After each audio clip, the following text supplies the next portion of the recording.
Sorry for that, but yeah, you can start now. Okay.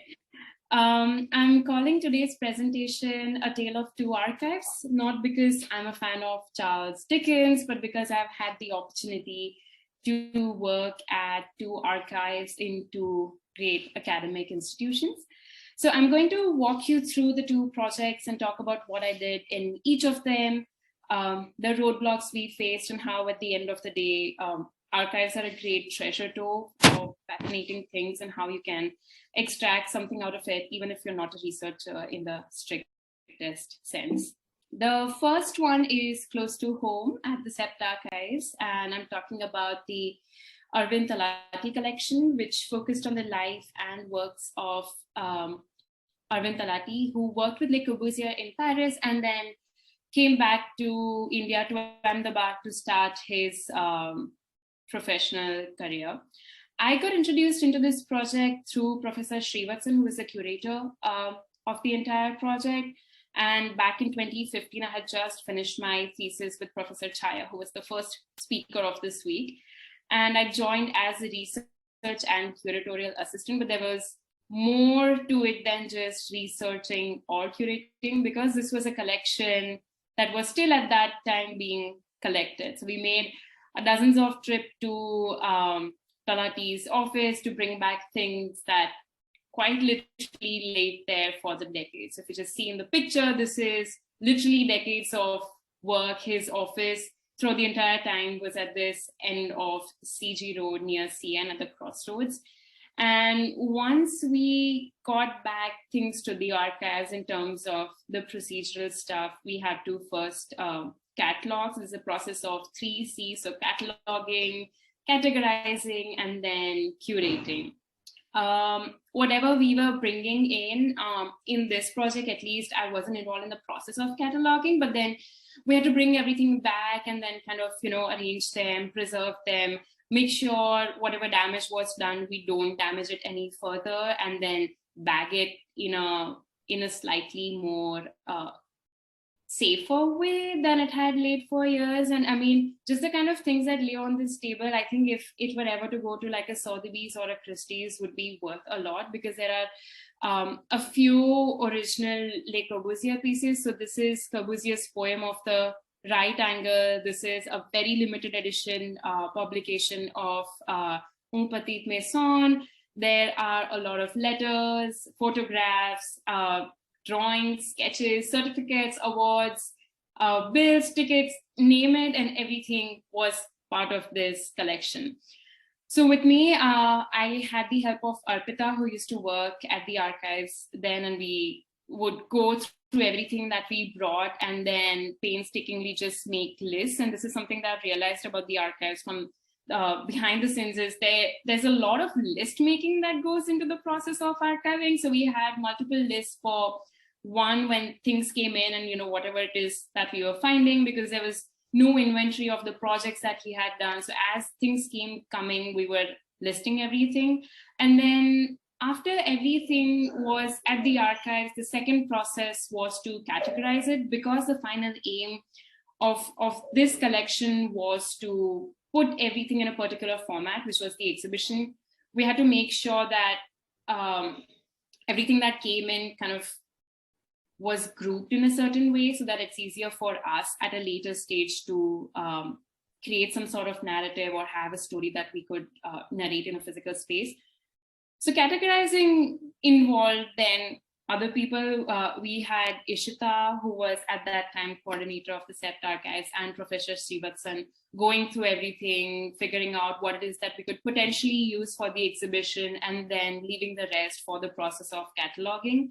And then there were more lists. In this list, we had started listing the kind of materials that we were finding. So we had drawings, we had photos of models, we had photos of buildings. And then as and when there were notes that, would add to the whole story of Arvind Talati, we would kind of do it. If there were, any client letters that we found, if there were recommendation letters, if they had publications. And then from there, we move to the third part of the process of archiving, that was curating for the purpose of the exhibition. And this was the one that was, I spent the most time on because that's how I got into the project. And we also had the help of Anjani Parikh, who was the exhibition designer and the graphic designer for the project. So along with the whole team, we then again went through everything, figured out what fits into the space, how we would design, how we would display. And I'll return to the exhibition part in a bit, but the exhibition was also shaping up in tandem with an oral history project where we were interviewing Talati on various aspects of his life, having him literally narrate his life story to us. The oral history part really helped us in creating a broad structure for the exhibition, but also the good thing was that his office was less than 10 minutes away from the archive. So, whenever we had a question, we could always go back to him and fill any gaps that we had in the narrative. But there were also a few challenges in piecing together a few parts of the puzzle. While we were, of course, grateful to have Talati be present there as a live subject to narrate his story, we had to be cognizant of the fact that at that point, back in 2015, 2016, he was already in his late 80s.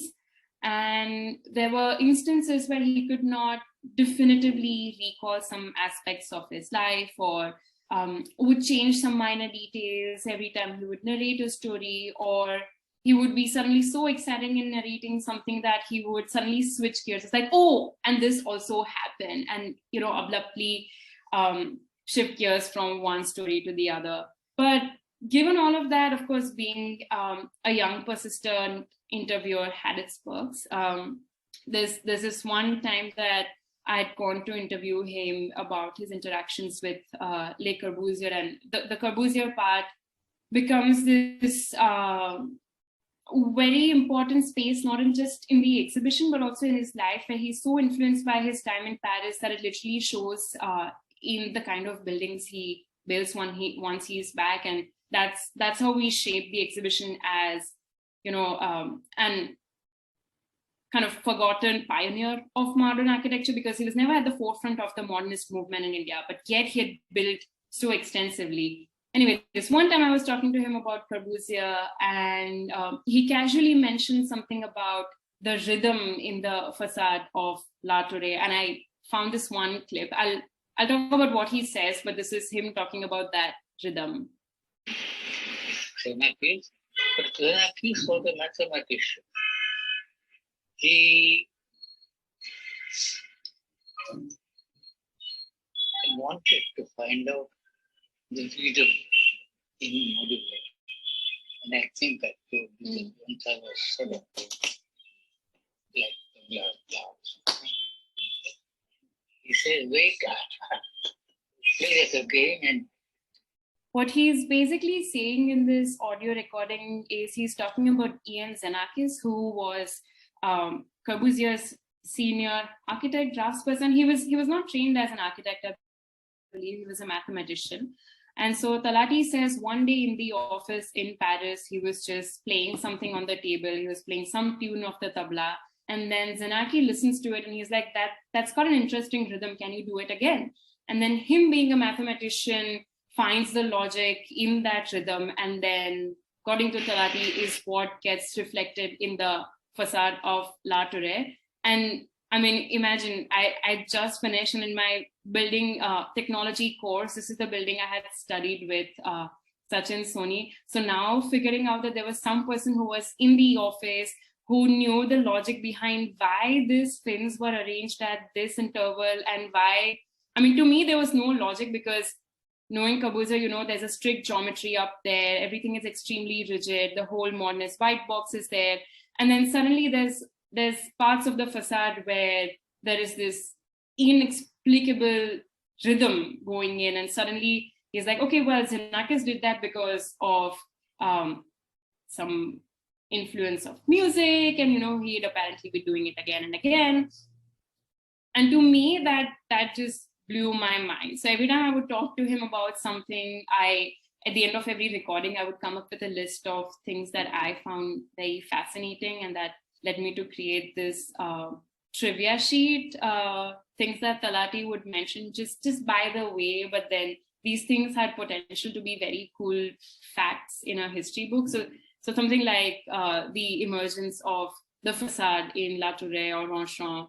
And then one day he was just like, he was in Paris and Charles Correa had just finished his degree at MIT and he wanted to come and work with Corbusier.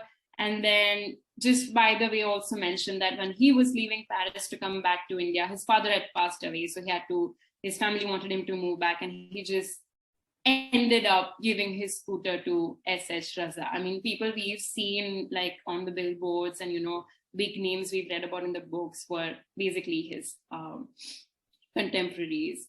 So there were a lot of fascinating things in this collection, including this sketch that Corbusier made for Talati. It's a donkey carrying a carriage. I mean, we debated a lot whether it's a donkey or a horse, but Talati was insistent that it's a donkey. And while he was working on the second version of Modular, Corbusier had sketched it for him. This is back in 1955.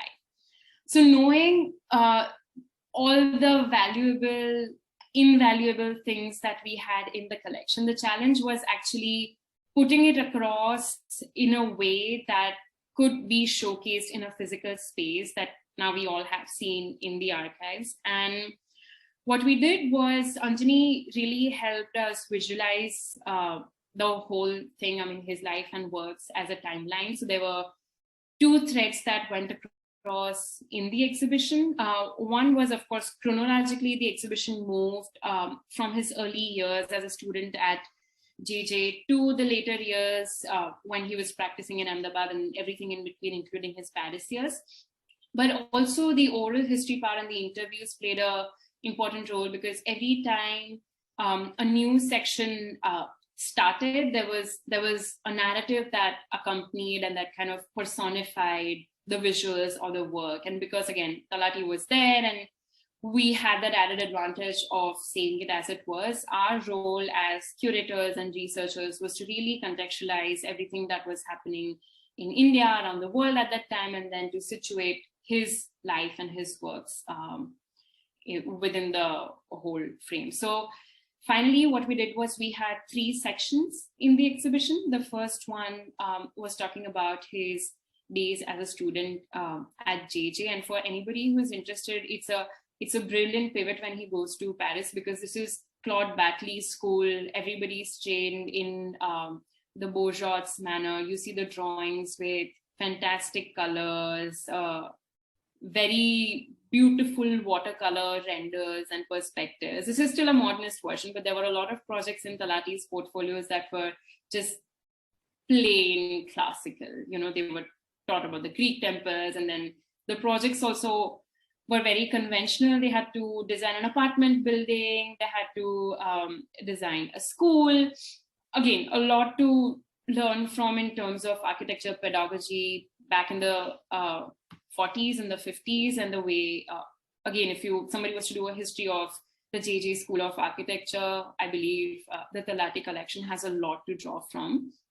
And of course, they would do working drawings. So all of this came in the first section. And then this was a section that was a crowd favorite because it had a lot of originals from Talati's time in Paris and his time with Corbusier, right from the first time he met Corbusier at the Bombay docks to when his entire family and extended family go to bid him goodbye. And, I mean, it's such a profound image to recognize that a family member is going to a foreign country. He has so many garlands, everybody's well dressed. His visa and his residency cards of when he was living in France, to the time when he really wanted to go see Corbusier's house, and he'd been expressing it to him for years, like, I really want to go see your house. So he goes, takes his camera, and he's taking pictures of Corbusier's house. But then Corbusier goes behind the lens and then takes a picture of Talati in that house. And again, small snippets, but big history. This is Talati with S.H. Raza and Dashrath Patel just casually sitting in Paris, sipping a glass of wine. Things that were just, in a corner in his office, and then were framed and nicely put in the exhibition as, the highlights of his life, his career. And then once he comes back to India, he's still in touch with Corbusier. There are a lot of letters, a lot of correspondences. He still worked with Corbusier while he was in Ahmedabad. If Corbusier had a doubt in his office on a project that Talati had worked on, he would quickly write him saying, well, I'm working this, and what do you think about this? Or I have somebody from France coming to Ahmedabad, would you show them around? So that continues. But when he actually starts his practice and when he actually starts building the shadow of Corbusier is very evident in the way he builds, still building the boxes that modernist architecture made their icon. You see the use of the skin, the brise-soleil, the staircases are out. He's very cognizant of the environment he's working in. So they are all climatically well designed. So this is again, I think this was one of the last houses to be demolished in Ahmedabad, but designed a lot of houses, designed, at least in the beginning of his career, designed a lot of schools. And then towards the later part of his career, he was designing low to medium cost housing projects, did a bunch of projects with the AMC, and he was actually one of the first architects from Ahmedabad who had a citywide proposal for the regeneration of lakes. He tried again and again to pitch it to the commissioner, but his project never took off. So one of the last things that he had to say in his oral history was the fact that that project never took shape, and he would really have wanted to see that. But nonetheless, the Villa Savoy influence and being in Paris shows in his project. When we started putting it together for the exhibition, with every stage, of course, the stakeholders and the participants in the process grew. So this is Khushru, who was then the director of the archives, and Ishita and Soumya. Everybody became a part of bringing the whole thing together. And that also meant relooking at the physical space with respect to the materials that were in the archive. We were given the permission to tear everything down. So we tore it down, and then the whole space was painted black. Everything was mounted, everything was framed. I believe we had somewhere around 180 or 200 frames. He sketched a lot. So we had very nice selection of postcards and a dedicated wall showing his sketches. And of course, there was a lot of Corbusier's work. This is, again, Poem of the Right Angle. But my engagement with the collection didn't end there. I mean, this was 2016. We wrapped up the exhibition, and 2 years later, I went for my master's in history and philosophy of design. And one of the courses, we were really talking about postmodernist architecture, and we were looking at the idea of copies and originals and archetypes and prototypes and all of that, and we had to write an essay. And that's when just all of that Talati research came back, where this one project had really stayed with me for a long time. This is the State Bank of India building. It was actually built, but when I was looking at this project in relation to what we were studying in class, and then I had to write an essay, I came full circle where I was then the researcher, and I got all these drawings back from the archives with the stamp.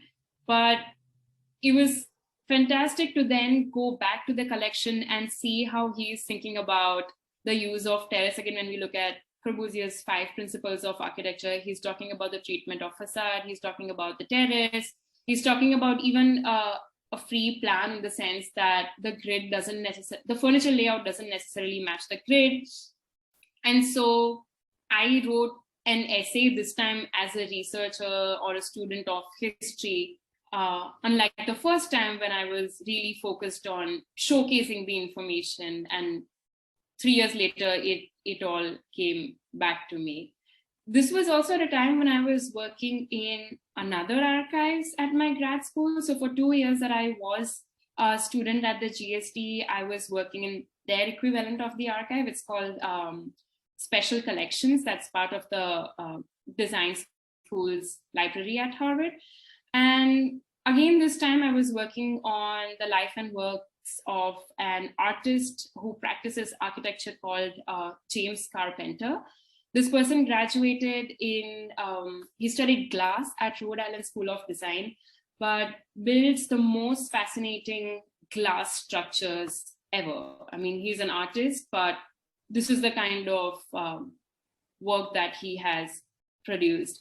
And with this collection, I came in not as a research or a curatorial assistant, so I didn't really have to interpret the collection as I did the first time.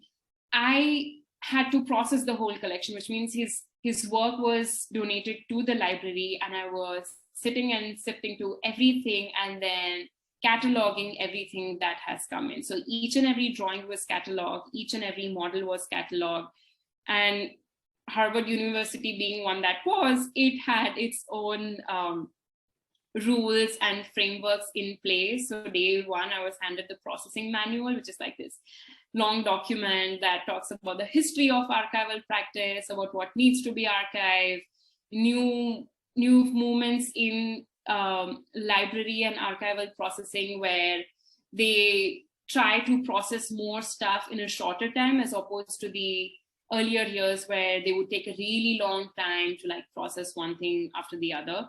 And a lot of just guides and support material to identify the drawing qualities, how to conserve them, how to maintain them, what is a blueprint, what are the tracing cloths, what are sulfur paper, how do you treat them, blah, blah, blah. So this was literally stepping into the shoes of an archivist and then looking at everything that came in. There were a lot of models for this collection. There were a lot of drawings. And of course, there were lists, as they always are. But what we also did for this project was, this is one of the projects, this is the real building, another project, another model, real building, was we had to get into a software called Archive Space, and I'm just going to show what that looked like. So it's a software for data entry and for archival processing, where everything that you have in front of you in terms of drawings, models, different media, you can create a tree and then create files and folders within which you describe each and every item, so that the researcher, when they come to the library, they are able to go to the finding aids and then easily look through whatever it is that they are looking for. So I'll quickly show what it looks like on the back end. This is after the collection has been processed. And if you go to the library and if you look at the collection, it talks about the scope and content. So whatever is part of the collection, the language, the years. So the collection spanned about 40 years of his work. He's still practicing. And then there are 85 tubes, 6 boxes, so many models. I wrote a biography and a character sketch. What is the arrangement, the provenance, and then everything that follows. So for a researcher, if somebody was looking not just at James Carpenter work, but also say the use of glass in contemporary American architecture, that person simply would have to go to projects and then be able to find the project that they're looking for. And if this is the particular project that they're looking for, they'll be able to tell how many drawings that project has, whether that project has a model or not. And again, so on and so forth. You can then request this from the library. So both the projects that I worked on had very different end goals. One was made for exhibition. It was meant to showcase somebody's work. It was meant to make the work more accessible and be more open to the general public. And the second one was created for access, but in a different sense. I feel like it catered to an audience that would come looking for that specific thing. And because it's part of a larger repository where it sits as a separate collection, it often caters to researchers or even people who are writing books or people who are proofreading and fact-checking. But while both of them took different forms in the end, and the second one seems like it has less of an aspect of a narrative, I feel like the process of archiving allows anybody, whether you're processing it from the back end or if you're viewing it in an exhibition or just as a student going through the library catalogs, what it does is it allows you the opportunity to see an entire body of work from the beginning to the end, or how big the collection is, and really have space for your own interpretation, your own research. And if there's one takeaway that I had, this is a little cheesy, is that every time I've gone on to do any kind of research and stepped into a library or an archive, I have found a variety of ways. I was looking at the Allison and Peter Smithson collection, which is also, and there were literally, because they were married couple, letters that they had written to each other when they were in different countries. And other collections, I found love letters. There are legal letters where somebody has sued somebody of malpractice. There were bills, there were contracts.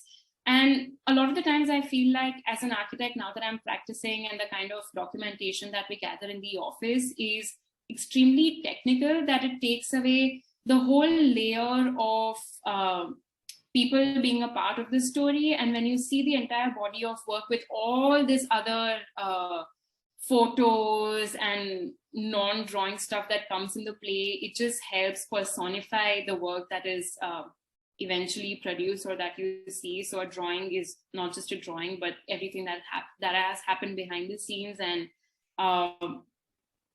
I don't know, I feel like archives are not exclusive to those who are writing books or PhD dissertations, but even if you are practicing and if you want to go see a few details here and there, whether it is our RSP collection or something like James Carpenter, where I had no idea about, I mean, I'm terrible with steel structures and glass. There was so much to learn, even as an architecture student, in terms of how joineries work and how structures come into play. So with that, that's my spiel, and I'm done. Vaishnavi, thank you. I think apart from many other insights, you're definitely taking that archives are a box of chocolates. So I think Karthikeya was very recently at the GSD archives, and if you would like to weigh in and yeah, I heard. I know Karthikeya met with Inez. I met her during my graduation 2 weeks ago, and she mentioned that you saw the Talati book when you went there. Yeah, yes, when told me that. I made sure they had one. And it's a thank you, it's a lovely presentation, and I'm sure we're going to get back and make use of your all this experience with both Harvard and of course CEPT Archives. So it was a fascinating presentation. Thank you so much for doing this for us. And where are you based, Vaishnavi? Oh, I'm back in Ahmedabad, properly here. Oh, great. So I'm sure we're going to catch hold of you soon. 100%.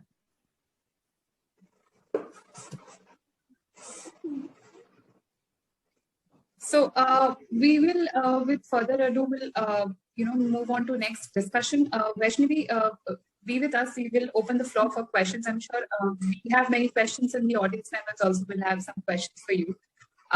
So we can now open the floor for the discussion with our research fellows, Bhavya and Akanksha. Hi, Bhavya. Hi, Akanksha. And the research fellowship, we have both the mentor and the mentee here with us, Karthikeya and Bhavya, for the first fellowship. And Akanksha would be, Akanksha, the mentor is not here, but Akanksha is there to share her experiences. So both Bhavya and Akanksha will share their experiences about the research fellowship program for 21-22 cycle at the CEPT Archives. Very quickly, what I would suggest is that you both introduce yourselves. That would be better. Bhavya is the recent graduate from CEPT University, as well as Akanksha is a graduate from Anant University. I think I will ask Karthikeya to maybe introduce both of them very briefly, and and then we can sort of start with understanding your journeys and your explorations in the process of the fellowship and engaging with the collections that we both have worked with. So yeah, Karthikeya, if you'd like to just Hi, Bhavya. Hi. Thanks, Saman. Hi, Bhavya. Hi, Akanksha. This is a very interesting session where, we're going to have two of our first fellows talking about their journey at the CEPT Archives. And I'm very eager and interested to know because this is they are the first two fellows and want to know about their experience. And yes, Bhavya was my student in spring 19 semester at CEPT. We did a working construction specifying studio together. And then, yes, when we started the fellowship, she was there as one of the applicants, and we were very happy to see her name on the list. And thought it would, she would be perfect to get on board to do our exhibition, Kamal Mangaldas and Devendra Shah, that was in the pipeline, and we wanted to curate that collection. So I'm very glad that Bhavya joined us for that, and we could put the exhibition together along with a catalog, which we also published at the time of the exhibition. So Bhavya helped me co-author that catalog, so I'm sure she'll talk about that experience. And thank you, Bhavya, for joining us. And Akanksha, yes, she comes from another School of Architecture in Ahmedabad, Anand School, and brings another angle to this practice of curating our collections. And Akanksha has worked on Kiran Pandya collection, and she's worked with Gauri Bharat, Professor Gauri Bharat, and yes, she's going to talk about her experience. So welcome you both, and the floor is to you.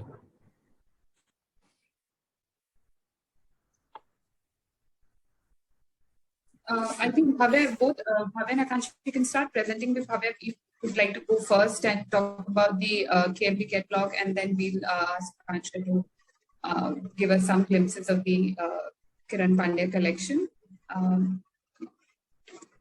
Okay. I'll just share my screen.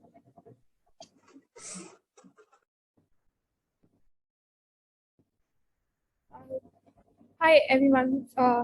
First of all, thank you so much for calling me here. I'm not very sure. I'm a little nervous because this is the first time we're talking about this collection after the catalog was published, and it was a very fulfilling experience to go through the Kamal Mangaldas collection, and there was a lot of learning involved for the fellowship period. And quickly, I thought I'll just go through the different kinds of materials the Kamal Mangaldas collection had. So first of all, I think on my first day, I was very overwhelmed with just the sheer vastness of the collection. So this is the office archives at Kamal Mangaldas collection, and they have close to 10,000 drawings and obviously other ephemeral material, photographs, etc. And all of them were in the process of digitization at CEPT Archives when I joined. And the first few days when I was going through the collection, I realized that there were very different kinds of drawings, very different kinds of materials, and hence a lot of opportunity in terms of what could be done with it, how, like we were discussing constantly, the entire team at CEPT Archives, that how would we go about curating such a large collection. So right from very interesting details which were pioneering at that time, which were a result of the kind of materials that were available, etc. Say this particular drawing is a slab detail of the Saurabh Chodhan house, and so it was a technique which Devendra Shah and Kamal Mangaldas were sort of developed while because of a shortage of cement. I think we'll talk about it. Then there were drawings which were not just the working drawings which were handed over to the site, but also drawings which gave glimpses of the practice, the processes of the practice. Like this particular drawing is a correction drawing, pointing out the mistakes in this drawing, and there was an entire underlying system of correcting the drawings in the office. So Then there were photographs, obviously, which not just showcased the projects, but also gave an insight into what was happening in the city, what the city was like, because these areas are there today, but they look very different than what these photographs showed. Then there was a lot of correspondence with which Kamal Mangaldas had, very carefully catalogued and stored a lot of organizations the partners were a part of, and it gave a glimpse into what other things they were doing apart from their projects at that time, and what was going on in the city at that time, for which they really felt and wanted to contribute. Then there were photographs. The way I think I find this particular photograph very interesting, because the way they decided to photograph themselves was together working and not really self-portraits of them individually. They're also there, but this particular photograph is very interesting and talks about the kind of dynamics they would have shared in the office. Then, of course, we had the opportunity to interview them multiple times, Kamal Mangaldas and Devendra Shah, and a lot of small snippets in terms of what was happening during their practice and how they faced so many problems and they overcame so many hurdles in their process. So there was a lot of information, everything was in bits and pieces, and it was very interesting and at the same time very overwhelming. And I remember that we had a lot of discussions in terms of which aspects do we want to pick. Do we want to talk about the projects in particular? Do we want to talk about their process? And I think since Karthikeya sir was on board and he was a part of the practice for a very long time, we decided that it would be very interesting to give an insight into the process of the practice and not just talk about the projects, because the collection is huge and there are multiple possibilities with material like this. So we just decided to put together bits and pieces of whatever we could understand by connecting various material, and we put together the catalog that way. Maybe I thought that I could talk about this particular chapter from the catalog of housing and developers. So every chapter was sort of based on something said during the oral history interviews. So they were pioneers in the housing and development works in Ahmedabad at that time. They were the first, Kamal Mangaldas and Devendra Shah's practice was the first one to introduce the developer row housing concept in the developer-driven housing sector in Ahmedabad. So then we started looking for this particular chapter. Say, for instance, we started looking at various photographs of housing, various correspondence, various. Kamal Mangaldas was a very avid note keeper, so we looked at their notes, and they gave a lot of insights. And obviously, they had a lot to say in the oral history interviews. So we started looking at the drawings, and we decided that we started comparing the drawings to a lot of other things. So Jai Shefali row housing in particular has been talked about in various other material as well. Like people have done research on their post-occupancy research on Jai Shefali housing and the FSI system which it promoted at that time. And so we just tried to connect those bits and pieces from what was happening in the world around then and what was happening in these projects. Then a lot of insight was, I think the notes which Kamal Mangaldas took were very insightful. So this particular one is, so Kamal Mangaldas visited the GHP housing at Nadiad and ASAG housing in Vaissnavi and made notes on the post-occupancy trends, trying to understand what was wrong and what was right with these housing projects. It's very interesting. I found this very interesting that they've written somewhere that most people cannot afford to pay their monthly installments without renting. So they had put those timber or steel staircases. Every household had their own version of that staircase constructed. So when they designed the Noble Nagar scheme, which was again a low-cost housing project, you notice that external staircase. So it things like these, we were trying to look at these smaller things trying to form connections between correspondence material, between photographs, between plans. And I think somewhere in the oral history, they made a comment about navigating and trying to map the paths which local people used on a very large site they had for Chanakyapuri row houses, and then how the plan translated those paths into the streets for the housing project. So a lot of these small observations put together resulted into this catalog, and so while we were trying to form these connections, we realized so much about the practice, not just their projects, but also the processes which lead to the making of such projects. And it was very insightful to just know how a practice really worked in those times, without phones, without a lot of communication. So a drawing could not have an error. And so everything put together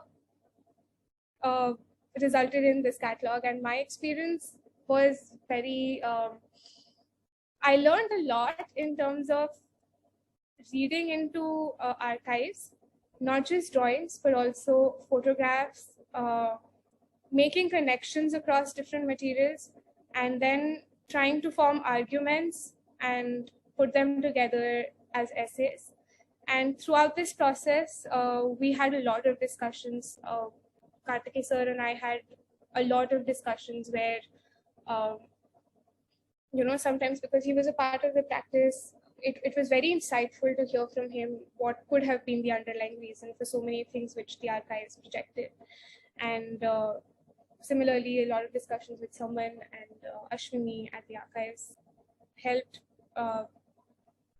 do this catalog. I think that was all about, so I just wanted to give a glimpse of the process of making it. So. Thank you, Bhavya. Kartikeya, would you like to add something here, and then we can start this? I do have some things to add, but I will wait when we open the floor. Yeah, thank you so much, Bhavya, for the presentation. Yes, brings back all the memories of how we work together. But when we come back to you for question answers, I would like to know from you how you currently you've been working with Gauri Bharat on her research project. Now I just want you to talk about your experiences of working on these two different research projects. One was working at the CEPT Archives on Kamal Mangaldas and Devendra Shah catalog, and the other one with Gauri, that you're working on her concrete project. So maybe it will be interesting to hear about your experience of working on these two different projects. I think, so my first introduction to archival material essentially was probably... Sorry to do you want to take it up at the end after Anushka, yes, Akanksha presents? Yes. Yeah. Sure. Thanks. Akanksha, the floor is yours now. Yeah, you can present and talk about your experience of engaging with the Kiran Pandya collection. And so Akanksha's catalog is yet to be published. She will be showing us largely the glimpses of the material that she is engaged with. And please do look out and publish this catalog very soon. Akanksha, all yours. Thank you, Saman. Hello, good morning, everyone. So my first experience, like the initial days, were no different than Bhavya. So initially, when I was introduced on my first day to the collection, I was given, like you have to work with Kiran Pandya collection. And I was like very excited to see what all it, comprises of. So I came across like more than 75 projects. There was everything, like from posters to magazines and the drawings, the model photographs. And it was like very overwhelming for me to, come across and witness such a life works, like full architectural practice of Kiran sir. I would like to share the presentation and then we'll go through. I'll just try to show you minor, very few glimpses of what, how it went during this few months. So this is everything that I'm going to talk about. This is my journey through the fellowship, where I have, gone through the archival material. I have done analysis. I have engaged with sir with the oral history, and I have done primary case studies because, the approach that we adapted was very different. So I'd like to talk about that.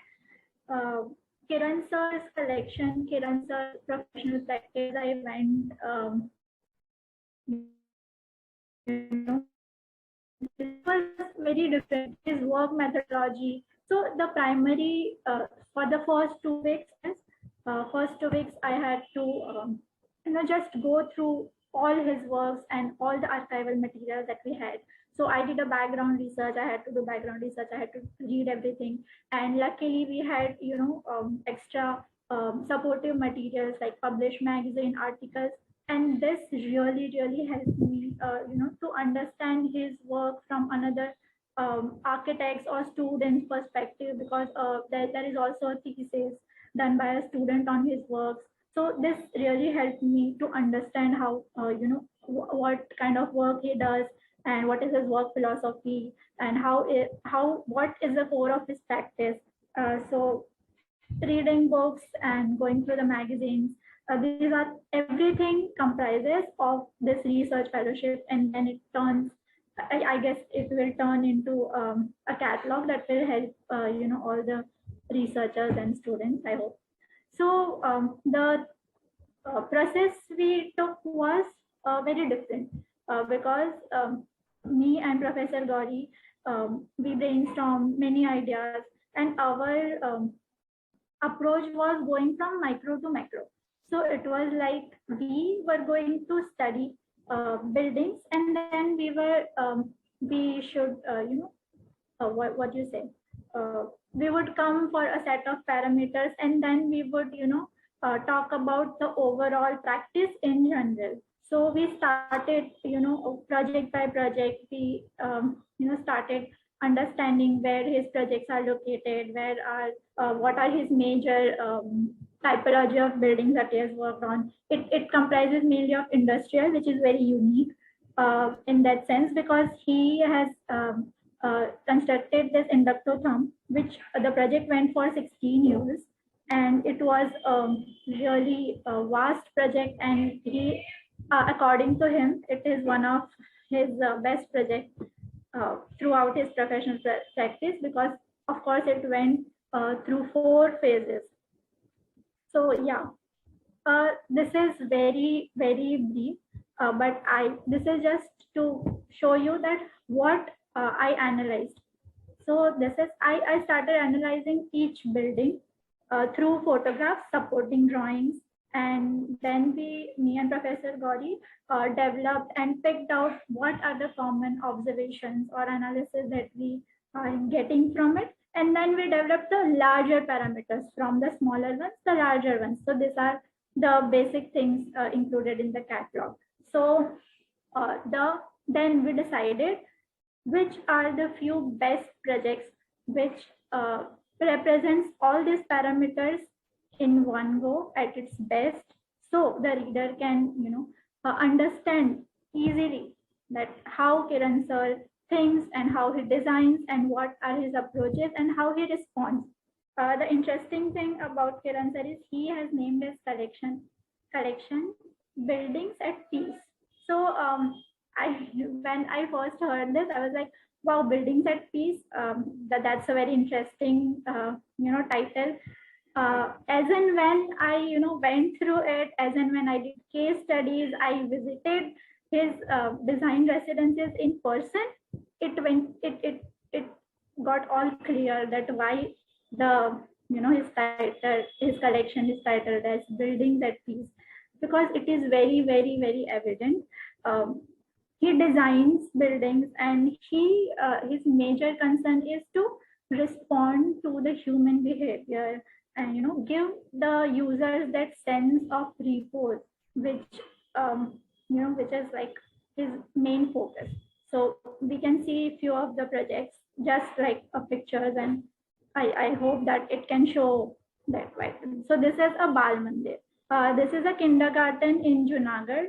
It is one of his first projects, and he has it is very simple, modest, but in simple way he has tried to respond to the scale of children, because you can see there are the peephole windows, and there is sitting also. Children are just sitting there, and they can look outside, they can be inside, and this is how he works. Very humanistic approach. So it was a very small site, covered on 4 sides. So he had made a thick enclosure, but also created peepholes to look outside. So the concept here, as he says, it is looking inside out.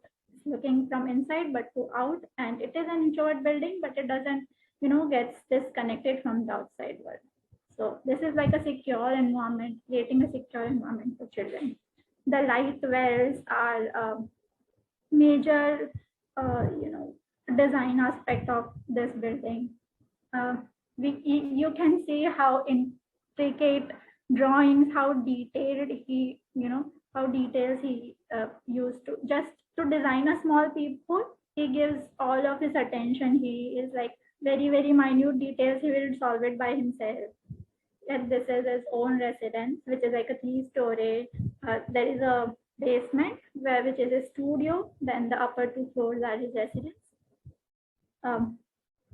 We can see this is the studio, which is in basement, but I at the first glimpse you would not recognize that this is in basement because of the light quality coming in the court outside.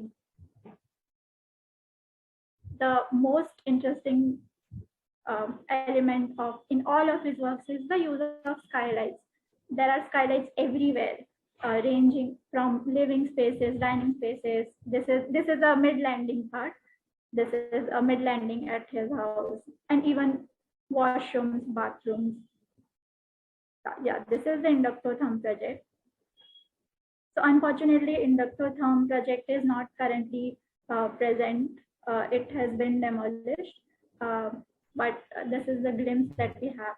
So very interestingly and very unconventional method he has used to design this. Like industrial complex, whenever we think of it is like a huge factory building which has no, some can say, which has no liveliness, but he wanted to break that image from people's mind. He wanted to make it an interactive, lively space. He introduced this green coat, but people were resisting in the initial days that this is of no use, this is the wastage of the space. But then as and when factories started working in its full motion, people applauded him for doing that. He has done extensive work in developing the wall sections, because using new materials, the walls were very high, and the engineers said that we cannot put it in a straight line. So he staggered the walls. He did it in 3 stages, and yeah.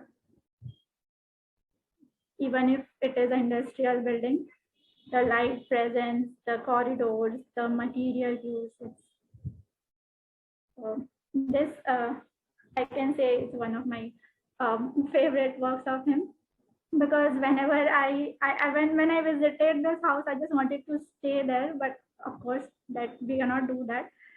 This is Mrs. Channa's residence. You can see she told me that they never switch on any lights during the day, because in every space there are these skylights which which gives dynamic light effect throughout the day. From morning to evening, the light quality is very different. And there are openings also, openings and skylight together, they all come together, and they make the place lively throughout the day. You can see this is the inverted skylight which he had adapted from the vernacular South Indian architecture. And you can see that's the bedroom, and there is no, this is the lounge area, there is no artificial light on, and the place is just flooded with light. This is the plan. This is the washroom. I find it very interesting. it's everywhere. Skylights are everywhere. So yeah, this is how it looks from outside. This is kid answer, and this is oral history. Is explaining, the wash of light. This the picture is showing. It's the first project done by him when he was just in second year. So it's his parents' residence. So he shows how he has played with material and then striking light effect on him. So oral history, I think, was the final touch, which made me and Professor Hori, turn it into the catalog how it is now. So yeah, the conversations with him, the drawings that he still does drawings, and he is very keen on doing everything with models. He has this studio filled with handmade models, and he shares that I believe in hand drawings and making hand models, and yeah, I think that is the core of his design thinking and how the buildings are then created. I think this is the quote by him, which suffices and which justifies the saying buildings at peace. Yeah, thank you. That was it. Akanksha, thank you so much. It was very nice to be able to listen to the process all over again and sort of run through all the memories of taking the oral history and having connection with you again. I would now like to open the floor for everybody to ask questions. Karthik, if you would like to weigh in here. Also, Vaishnavi, please, if there are any questions from the audience, please do use the chat box or unmute yourselves to ask the questions. While we wait for questions, maybe Bhavya, you can take up the different explorations of, as Karthik asked, between the two kind of archival research that you've undertaken for the fellowship and with Dr. Bharat, while we wait for some more questions. Yeah.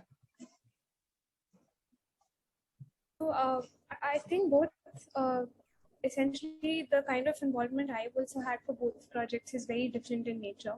And the material which I was engaging with is also very different. The Kamal Mangaldas collection was very visual in terms of we had drawings and we had photographs and model images and all of that. While all of it was related to what we understand as architectural material required to build a building. While with Professor Gauri, I wasn't in newspapers and trade manuals, etc. Just trying to gather information about how a material came into existence, like how we know it today in India. So it was a lot of the project spread across, look into the socio-economic aspects, the data aspects, other things. And I was primarily involved in finding material and eliminating or discarding material which wouldn't be relevant. So there was a lot of and based on what we found, Professor Gauri was sort of like there was a chapter outline already, and so she was fine-tuning her chapter and what discourse would come out of this research. So I think inherently the difference was that the Kamal Mangaldas collection was first of all very visual.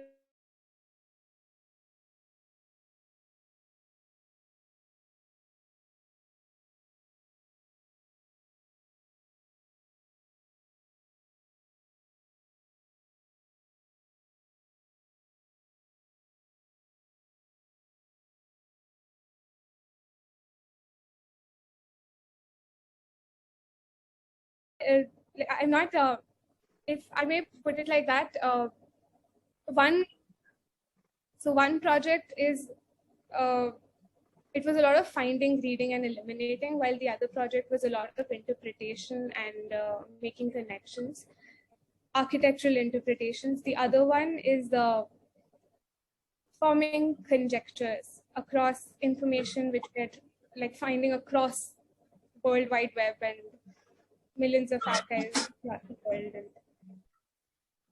Right. Yeah, I think quite well put. So, I mean, there must be very little of physical material that you are referring to in the second part and in the research that you're undergoing right now. I think it's more of finding material from the web, whereas in the previous one, the material was all physical, which you could refer to. Yes, I mean, yeah, and the engagement is also very different. Like my work there is to find material, while here it was to interpret material. Correct. Yeah. Yeah. Great. Thank you so much.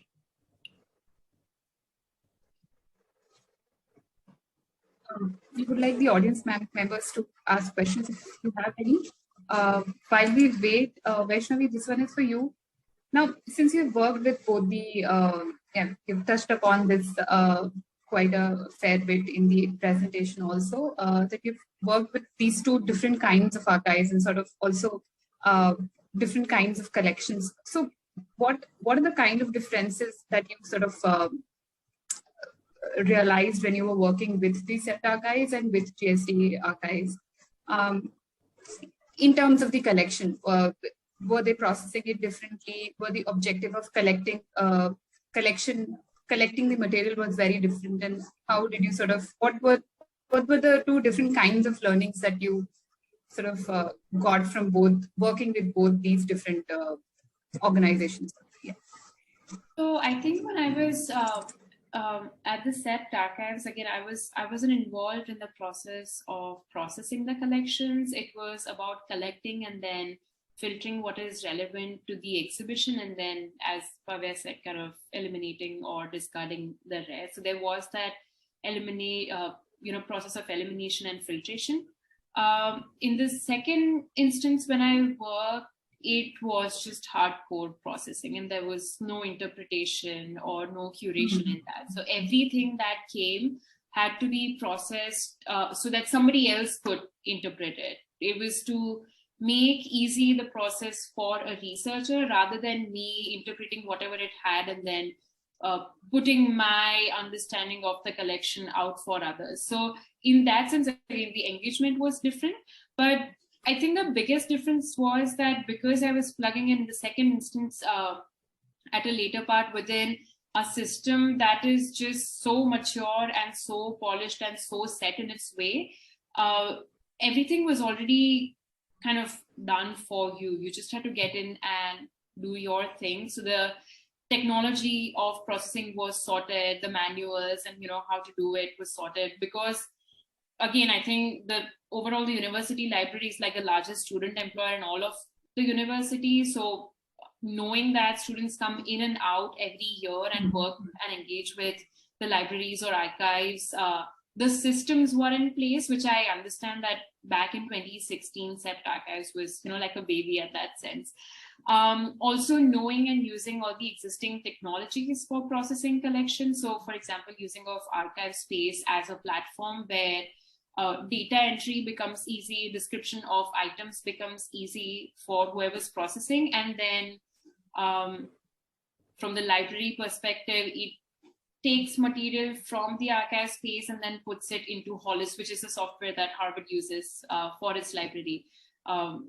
We use something else, we use Koha. So integration of those two platforms was done. So, I mean, it's a whole nother scale of working. You're just a tiny little person processing a large collection for a period of 2 years. I mean, this was what I spent my most time on. I also processed 2 other collections, but it's just very different in terms of its scale. In terms of how GSB collects stuff, I know a lot of it is just gift of families and practitioners, and a lot of it is donated. So there is a MOU that they sign for X number of years, and I know they have some agenda in terms of how they collect and what they focus on. I mean, right now, while I was there, I was also the co-chair of a group called Women in Design, and that was also the time when there's a movement in the US that reflects in the kind of collections that happen in the university. So we were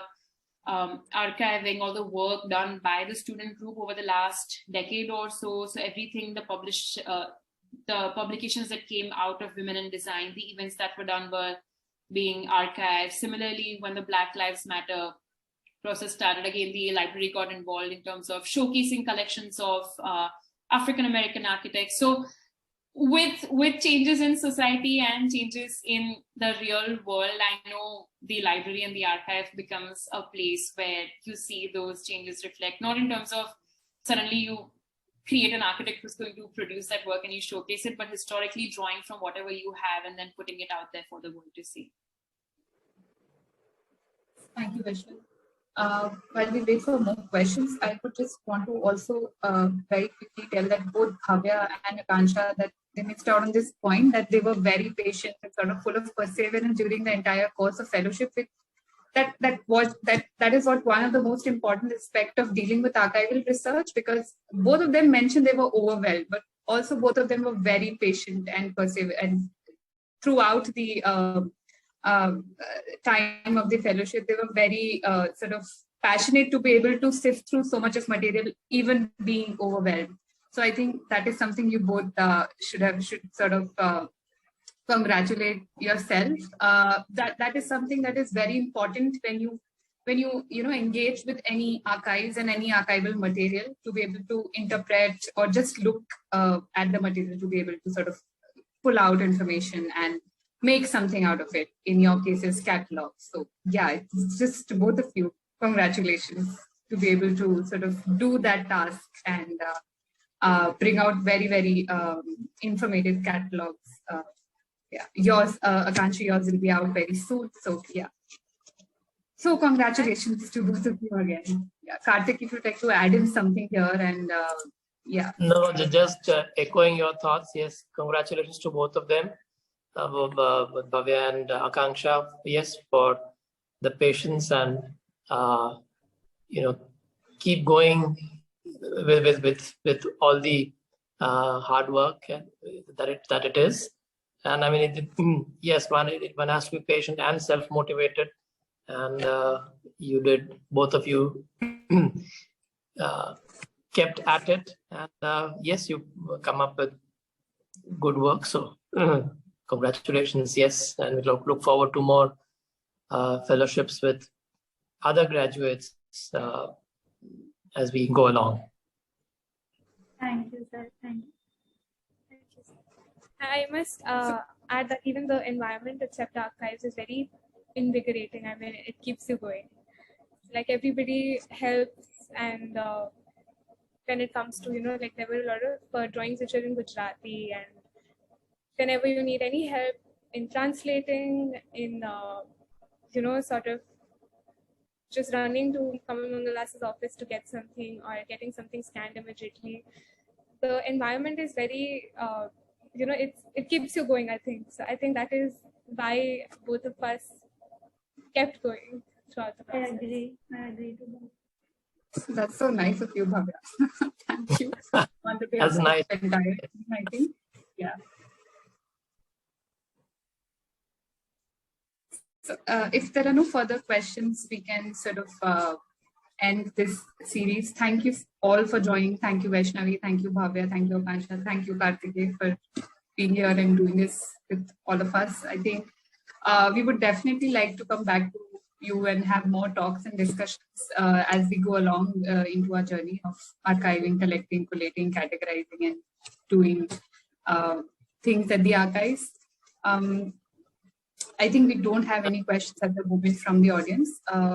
Yeah, Karthik, please go ahead. I'd just like to add a line of appreciation for you, Saman, for having done a great job putting this talk series together. And it's been a very good effort, and it's been received very well. So, and it was very nice that you picked out a wide range of speakers. Right from Professor Chaya to Akanksha, we've got a complete range of speakers, and it was for me, it was a pleasant surprise to have Vaishnavi today on this. And Vaishnavi, it was a wonderful presentation, and like I said, we are going to come back to you, for all the help. Yeah, thanks you for having us. Yes, thank you so much, all three of you, and we look forward to, future interactions with you. Thank you, sir. Thank you. Thank you, everybody. Thank you for joining. Thank you.